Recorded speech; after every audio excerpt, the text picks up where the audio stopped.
그 책들은 언제나 우연성을 가득 품고 있어서 나의 좁은 세계에 작고 큰 균열을 낸다. 김초엽, 책과 우연들.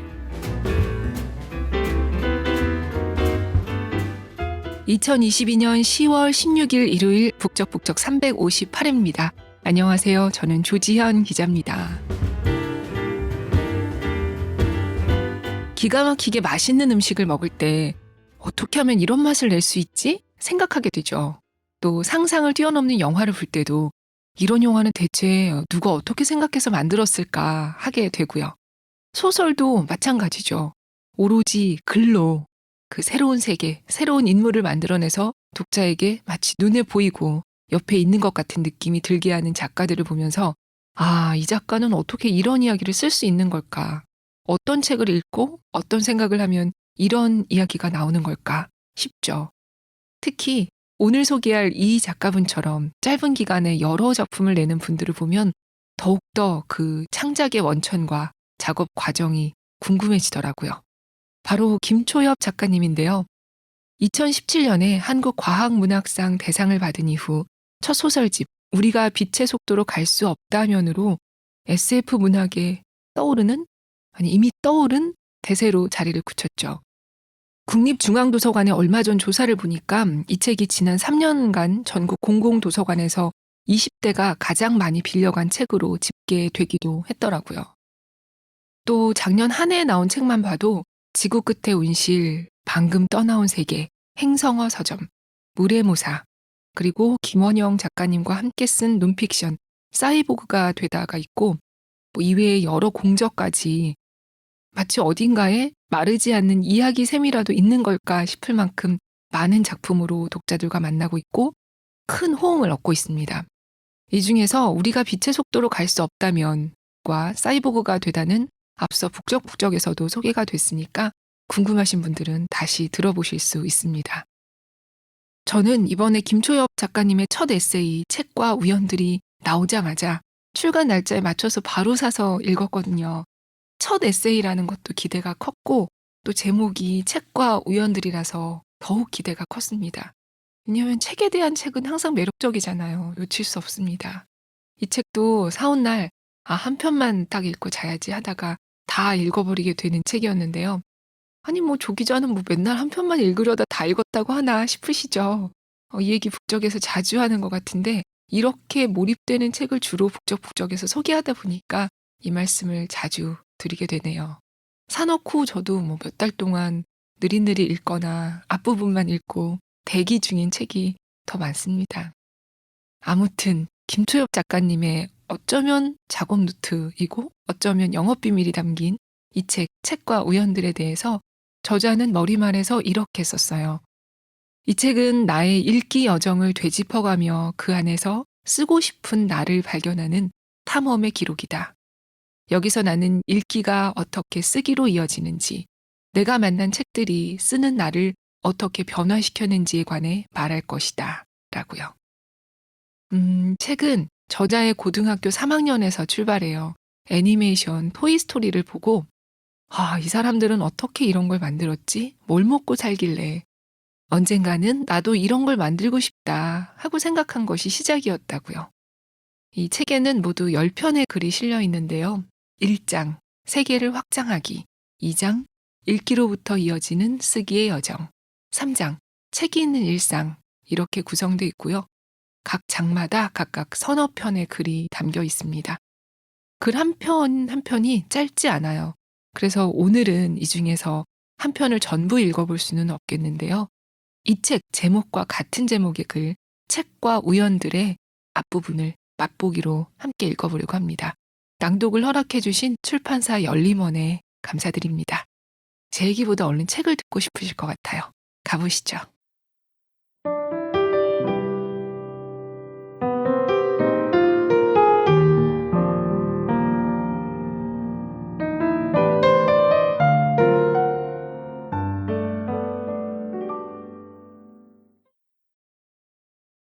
책과 우연들. 행성어 서점이라는 짧은 소설을 쓴 적이 있다. 은하계 곳곳에 진출해 있는 수상한 서점 체인에 관한 이야기다. 한적한 행성 관광지에 주로 위치한 행성어 서점은 은하계 여행자들에게 이방인으로서의 체험을 판매한다. 소설 속에서 여행자들은 대부분 뇌에 만능 언어 통역기를 이식한 상태여서 여행할 때 언어의 장벽을 전혀 경험하지 않는데, 그러다 보니 오히려 이국적 경험의 강도가 줄어든 것이다. 행성어 서점에서 판매하는 책은 그 행성의 소수 언어로 쓰였으나 통역기의 해석을 방해하는 글자체로 인쇄되었다. 즉, 이 책들은 여행자들에게 모르는 언어에 둘러싸이는 경험을 제공하기 위해 누군가에게 읽히는 것이 아니라 읽히지 않기 위해 만들어진 셈이다. 여행자들은 서점문을 열고 들어와 때로는 고개를 갸웃하고 때로는 감탄하고 가끔은 신경질을 낸다. 화자는 외딴 행성에서 행성어 서점의 직원으로 일하며 몇몇 여행자가 감탄하며 사들고 가는 책들이 다시는 펼쳐지지 않은 채 그대로 책장에 장식품으로 꽂힐 운명이라는 것을 한탄한다. 이 소설은 내가 지닌 여러 종류의 죄책감에 기인했다. 너무 많은 책을 그저 사들이기만 하고 읽지 않는다는 죄책감. 책들이 단지 책장의 장식품으로만 기능하는 것 같다는 죄책감. 그리고 외국 서점에 갔을 때 온통 모르는 단어에 둘러싸여 활자들이 이국적 풍경으로만 존재하는 기이한 감각에 대한 기억. 아디스아바바에서, 타이베이에서, 도쿄에서, 치앙마이에서 그 나라의 언어라고는 몇 글자도 제대로 읽을 줄 모르면서 서점 구경은 신나게 하며 돌아다녔던 것을 떠올리면 나에게도 행성어 서점의 화자가 지긋지긋해하는 여행자들의 모습이 분명히 있었던 셈이다. 그 안의 내용은 이해할 생각이 전혀 없으면서 낯선 언어가 주는 이국적 경험만을 소비하려 하는 태도가. 사실 소설을 쓸 때는 그렇게 깊이 생각을 해본 건 아니었다. 책방 의뢰로 쓰는 소설이니 서점 이야기가 좋겠지라는 단순한 발상이었다. 이 짧은 소설은 한 장의 예쁜 포스터로 제작되어 서울 한 책방에서 낭독회 형식으로 처음 발표되었다. 원래 낭독회는 하지 않는다는 나에게 책방 대표님은 참가자들과 함께 읽는 낭독회를 제안했다. 보통은 작가가 읽어주는 것을 들으려고 오는 것이 아닌가. 과연 그런 낭독회를 좋아할 참가자가 있을까 하는 의구심을 품고 현장으로 갔다. 감사하게도 참가자분들은 포스터에 인쇄된 소설을 기꺼이 소리내어 낭독해 주었다. 그 자리에는 다른 책방을 운영하는 사장님도 출판사 직원분도 있었는데 그분들 중 누군가 행성어 서점에 관해 이렇게 질문했던 것이 기억난다. 행성어 서점에는 왜 본사가 있나요? 아마 나는 이렇게 대답했던 것 같다. 본사가 없으면 사장이 진작 닫았을 것 같아서요. 그날 저녁 작은 책방에서의 낭독회는 내게 유독 특별한 기억으로 남아있다.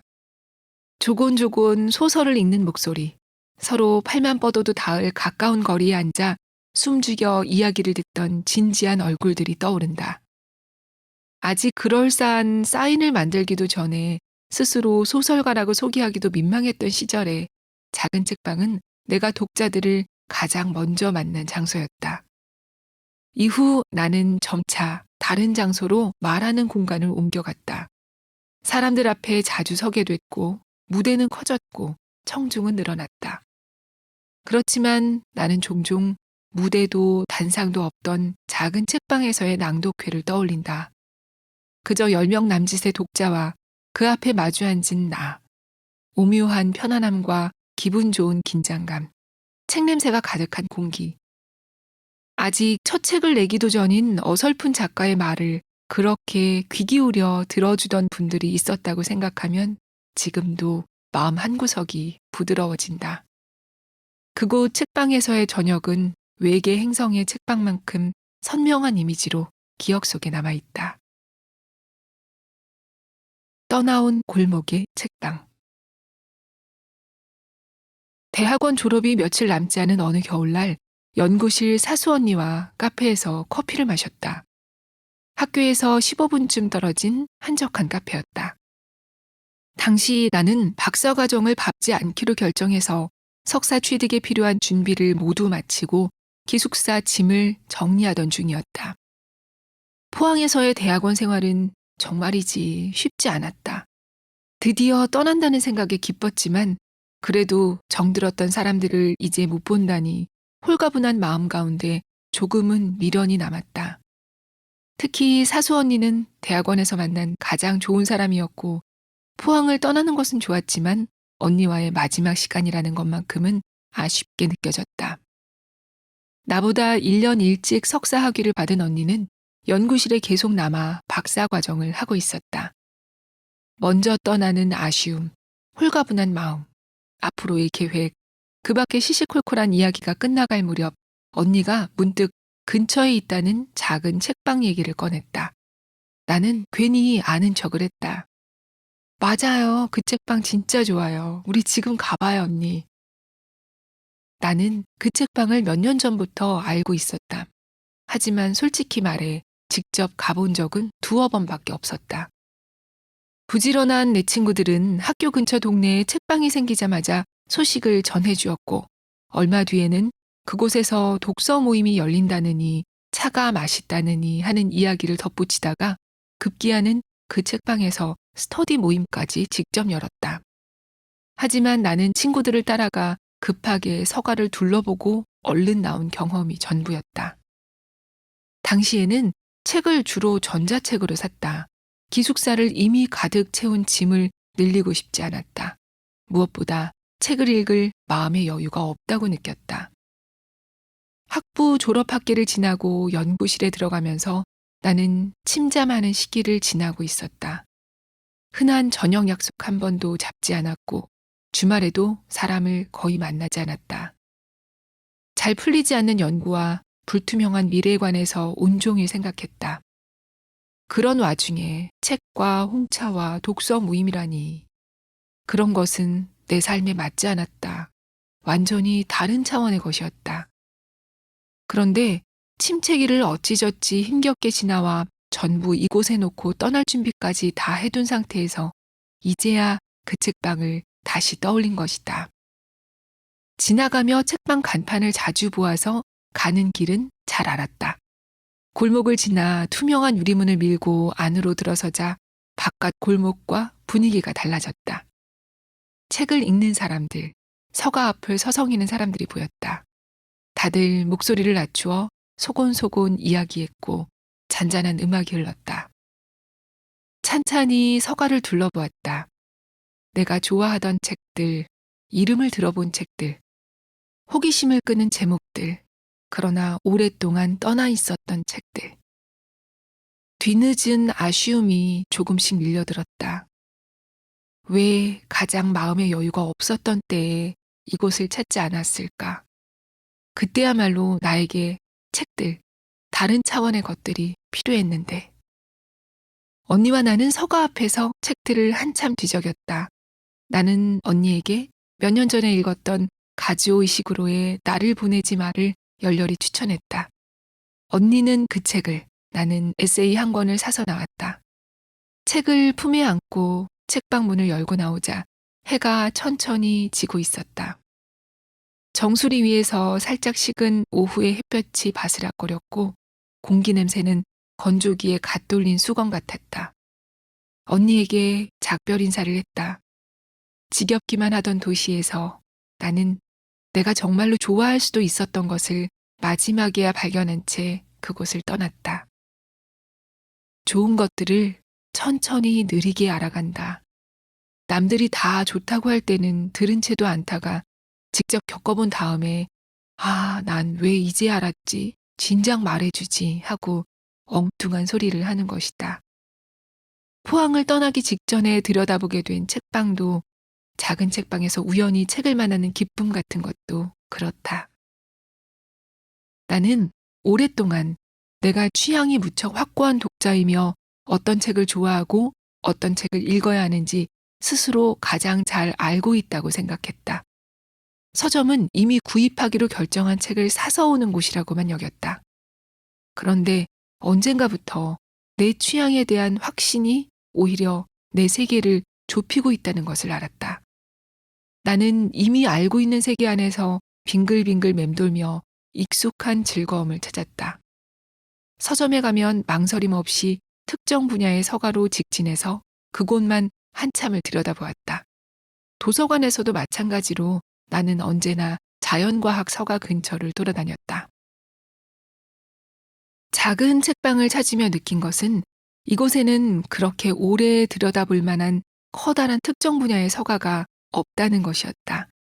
소설책과 시집이 꽂힌 책장에서 몇 걸음 옆으로 가면 사회과학 책이 나오고 또 몇 걸음 가면 건축이나 디자인에 관한 책, 동화책이 나타난다. 큰 서점에서라면 근처에도 가지 않았을 분야의 책이 팔만 뻗으면 손에 잡힌다. 그곳에서 오랜 시간을 보내려면 나는 소설만 읽을 거야 하는 고집센 독자의 자세를 조금 접어두어야 한다. 어쩌면 내가 잘 알지 못하는 재미있는 세계가 있을지 모른다는 생각으로 마음을 아주 약간 열어놓는 것. 그것은 소설가로 살아가고 싶은 나에게 무엇보다 필요한 태도였다. 좋아하는 세계를 자꾸 의식적으로 넓혀나가지 않으면 소설도 내가 편애하는 자그만 세계에 갇히고 말 테니까. 우연한 책들과의 만남을 조금 더 기꺼이 받아들이면서 일상의 소박한 즐거움이 하나 늘었다. 일 때문에 장거리 이동을 하는 날이면 꼭 그 지역의 책방을 찾아본다. 행사나 미팅, 인터뷰가 아예 책방에서 잡히는 일도 많은데 그럴 때면 일찍 도착해 서가를 살핀다. 대체로 나는 그 책방에서 이곳이 아니었다면 사지 않았을 책을 발견해낸다.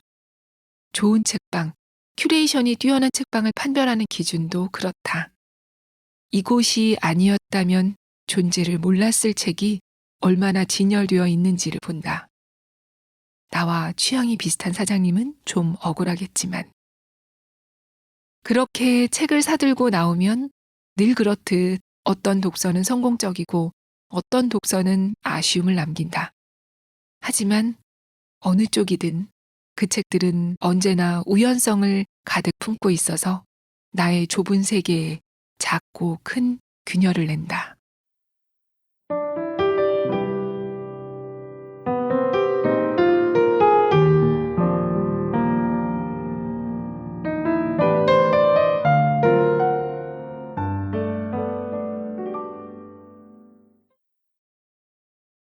네, 방금 들으신 이 글, 책과 우연들은 이 책 제목과 같은 제목의 글이고요. 이 글을 들으시면서 여러분들만의 서점, 여러분들이 좋아하는 서점도 머릿속에 떠올랐을 것 같아요. 또 여러분들이 익숙한 즐거움을 찾기 위해 늘 읽는 비슷한 책들도요. 이 글은 사실 뒷부분이 더 흥미진진하거든요. 작가분이 여행지에서 읽은 책, 또 서점이 중요한 장소이자 어쩌면 주제로 등장하는 책 등등 이 작가의 기억 속 서가에 꽂힌 책 이야기가 나옵니다. 이 내용은 책에서 이어서 꼭 읽어보세요.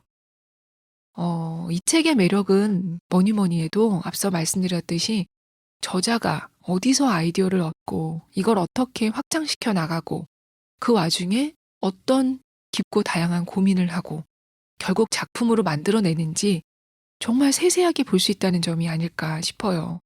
처음 작가가 된 뒤에 글쎄 김초엽 작가님은 이런 생각을 했대요. 내가 알고 있는 건 다 써버렸어. 내가 쓸 수 있는 글도 다 써버렸어. 이제 미천이 바닥난 거야. 라고요. 그래서 그렇다면 뭔가를 계속 채워보면 어떨까라고 생각했다고 해요. 상상력과 지식이라는 게 별개가 아니고 지식이 상상력으로 이어질 수도 있다는 거죠. 그렇게 새로운 재료를 찾아내고 배 앞에서 마치 요리하듯이 집을 짓듯이 이야기를 만들어낸다고 합니다. SF를 쓰는 건 물론이고 특히 저는 사이보그가 되다 같은 논픽션을 쓰는 과정이 아주 인상적이었거든요. 여기 등장하는 책들이 이미 우리가 독자로서 흥미롭게 읽었던 김초엽 작가님의 책이기 때문에 그 책에 대해서 저자에게서 직접 얘기를 듣는 거니까 두 배로 재밌죠. 게다가 김초엽 님이 SF 작가이기도 하고 그 전에 포항공대에서 생화학을 전공한 만큼 이 새로운 책들이 많이 등장해요. 특히 과학 책들. 또 다른 SF들. 아마도 읽고 있는 책에서 꼬리에 꼬리를 물고 다음 읽을 책을 탐색하는 독자들에게 이 책은 신선한 분야를 열어주는 것 같습니다. 마치 아까 제가 읽어드린 글에서처럼 이 책이야말로 독자들에게는 기존의 세계에 균열을 내는 새로운 우연이 되지 않을까 싶어요. 저도 지금 이 책 읽고 나서 위시리스트에 책이 왕창 늘었거든요. 오, 이런 책도 있었네. 읽어보고 싶어 하는 책이 많아졌습니다. 일단 제가 좋아하지만 소설 말고 에세이는 한 권밖에 읽지 않았던 어슐러 르귄의 우주노파. 요거 지금 위시리스트 1위에 올라 있어요. 책 뒤쪽에 김초엽의 우연한 책들이라고 정리가 이렇게 한 번에 쭉 돼 있거든요. 그래서 더 참고하기 좋더라고요. 그리고 정말 친근했던 점은 이 작가님이 작법서를 매우 애정한다는 거예요. 작법서에 대한 글도 한 편 실려 있는데 제목이 무려 작법서, 소설가의 토템이에요. 너무 재밌습니다. 소설 쓰기에 대한 책들이 이 작가님에게서 어떻게 발효되어서 작품으로 바뀌었는지를 읽는 과정이 아주 흥미진진합니다. 김초엽님은 머리말에서 이 책을 새내기 작가로서 겪었던 좌충우돌 생존기이자 혼란의 독서 여정에 가깝다고 하면서 개별적인 경험이어서 독자들에게 어떻게 다가갈지 고민이다. 또 쓰는 일과는 아무 관련이 없는 독자에게도 이 책이 흥미롭게 다가갈 수 있다면 기쁘겠다. 무언가를 새롭게 시작했지만 그 앞에서 충분히 준비되어 있지 않다는 두려움을 겪어본 이들에게 나 역시 그랬고 지금도 그렇다는 말을 건네고 싶었다. 라고 썼습니다. 맞아요. 진짜 그랬어요. 글이 아니라 소설이 아니라 뭐가 됐든 뭔가 새로운 걸 만들어내야 하는 모든 사람들에게 용기와 영감을 주는 책이라고 저는 생각해요. 용기와 영감. 이 두 가지야말로 우리가 늘 찾아 헤매는 거잖아요. 김초엽님은 이렇게 생각한다고 합니다. 우리가 살면서 예기치 못하게 만나는 책들이 우리의 세계를 전보다 더 흥미롭고 복잡하게 만들어줄 수 있다고요. 북적북적도 이런 예기치 못한 만남에 아주 작은 역할이나마 하고 싶은 마음이에요. 이 책은 더 하고 싶은 말이 아주 많은 책인데요. 하기 시작하면 책 내용을 전부 다 얘기해도 사실 부족하고 또 세세한 내용을 모르고 읽어야 더 재미있는 법이잖아요. 그래서 오늘은 아주 두루뭉술하게만 책을 소개했는데요. 새로운 책과 우연히 만나고 싶은 분들 또 김초엽 작가님을 좋아하는 독자들이라면 이 책, 책과 우연들. 이 표지가 작가님 얼굴 일러스트예요. 눈이 반짝반짝하고 초롱초롱하게 그려져 있는데요. 이 책, 책과 우연들 놓치지 마시기 바랍니다. 오늘도 들어주셔서 정말 감사합니다. 또 제가 오늘 이 코로나 최근에 걸렸거든요. 코로나의 후유증으로 목소리가 아직 좋지가 않아서 네, 죄송합니다. 좋아하는 작가님 책이라서 더 잘 읽고 싶었는데 죄송하고 또 아쉬움이 남네요. 여러분도 코로나 정말 조심하세요. 이게 유행이 끝나간 것 같지만 또 이렇게 걸릴 사람은 계속 걸리더라고요. 면역력도 잘 챙기시고요. 그리고 지난번에 소개한 책 다만 빛과 그림자가 그곳에 있었고 들으시고 깐돌이 님이 책 사서 보셨다고 글 남겨주셨죠. 깐돌이 님 요즘 댓글 자주 남겨주시고 계신데 감사합니다. 잘 듣고 계시다는 댓글은 언제나 저희에게 큰 힘이 됩니다. 10월에는 재미있는 책들이 많이 나오고 있는 것 같아요. 읽고 싶은 책이 많아서 행복합니다. 모두 평안한 주말 보내세요.